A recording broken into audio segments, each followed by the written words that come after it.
nimankaas magaalada jooga jiray oo qawaariijta magacoodu yahay magaalada dhibaato badan bay ku hayeen ummadda dhibaato badan bay ku hayeen ilaahayga weynaa waaxid ahayna maanta uu naga dul qaaday nimankaas hiil walaalaho loo yimaday dawladda noo timaday ayaan maxad uga haynaa naga dul qaaday xayaato aan ayaga ahayn in qof bini'aadam ay noolaato ay rabaan ma jirin ummadda nolol ay ku dhaceen jiifay ku dhaceen joogay ku dhaceen ummaddii waa baabi'iyeen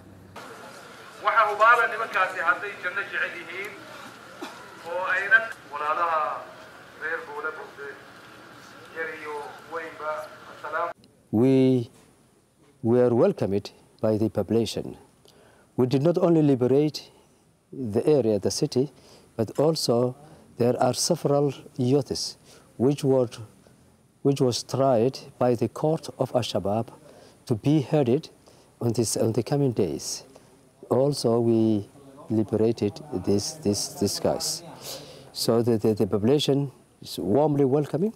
and they are expecting from us and from AMISOM to liberate the rest of the districts which is under the control of the Al-Shabaab extremists.